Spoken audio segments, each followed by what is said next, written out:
നമസ്കാരം സുഹൃത്തുക്കളെ, സോഷ്യൽ മീഡിയയിൽ പ്രത്യേകിച്ച് യൂട്യൂബ് ഇൻഫ്ലുവൻസർമാരുടെ ഇടയിൽ ഇന്ന് ഏറ്റവും കൂടുതൽ ചർച്ച ചെയ്യപ്പെടുന്ന പേരാണ് ഗ്ലാമി ഗംഗ.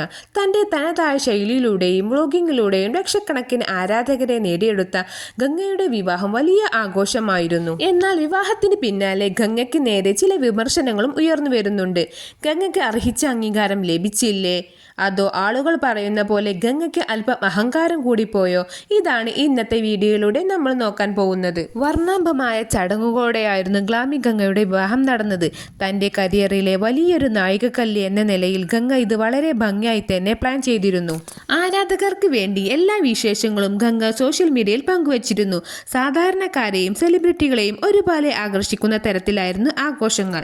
വിവാഹം കഴിഞ്ഞ് ഭർത്താവ് വിഷ്ണുവിൻ്റെ വീട്ടിലേക്ക് ആദ്യമായി എത്തിയ ഗംഗയ്ക്ക് ലഭിച്ച സ്വീകരണം വളരെ തണുപ്പൻ മട്ടിലായിരുന്നു എന്ന് സോഷ്യൽ മീഡിയയിൽ വിമർശനങ്ങൾ ഉയർന്നിരുന്നു. പുത്തൻ വധൂവരന്മാർ താമസിക്കാനുള്ള മുറിയിൽ ഒരു ബെഡ്ഷീറ്റ് പോലും വിരിച്ചിരുന്നില്ല എന്നും ആ വീട്ടിൽ യാതൊരുവിധ ഒരുക്കങ്ങളും നടത്തിയിരുന്നില്ല എന്നും ഗംഗയുടെ വ്ലോഗ് കണ്ട പ്രേക്ഷകർ ചൂണ്ടിക്കാട്ടി. സ്വന്തം വീട്ടിൽ ആഡംബരത്തോടെയും വലിയ സന്തോഷത്തോടെയും വിവാഹ ചടങ്ങുകൾ നടത്തിയപ്പോൾ ഭർത്താവിൻ്റെ വീട്ടിലേക്ക് അത്തരം യാതൊരു പരിഗണനയും ലഭിച്ചില്ല എന്നായിരുന്നു ആരാധകരുടെ കണ്ടെത്തൽ. ഇത്തരം ചർച്ചകൾക്ക് മറുപടിയായി ഗംഗ തന്നെ രംഗത്തെത്തിയിരുന്നു.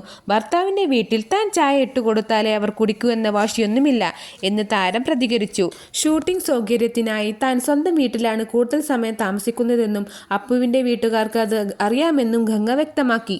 വിവാഹത്തിൻ്റെ തലേ ദിവസം വരെ വിഷ്ണുവിന് ചിക്കൻ പോക്സ് ആയതിനാൽ പല കാര്യങ്ങളിലും ശ്രദ്ധിക്കാൻ കഴിയാത്തത് എന്നൊരു വിശദീകരണം ഇതിനിടെ ഉയർന്നു വന്നിരുന്നു. വിവാഹം ലളിതമായിരുന്നുവെങ്കിലും ഗംഗയുടെ സന്തോഷത്തെക്കാൾ ഉപരി ഭർത്താവിൻ്റെ വീട്ടുകാരുടെ ഭാഗത്തു നിന്നുണ്ടായ അലംഭാവമാണ് സോഷ്യൽ മീഡിയയിൽ വലിയ ചർച്ചകൾക്ക് വഴിവെച്ചത്.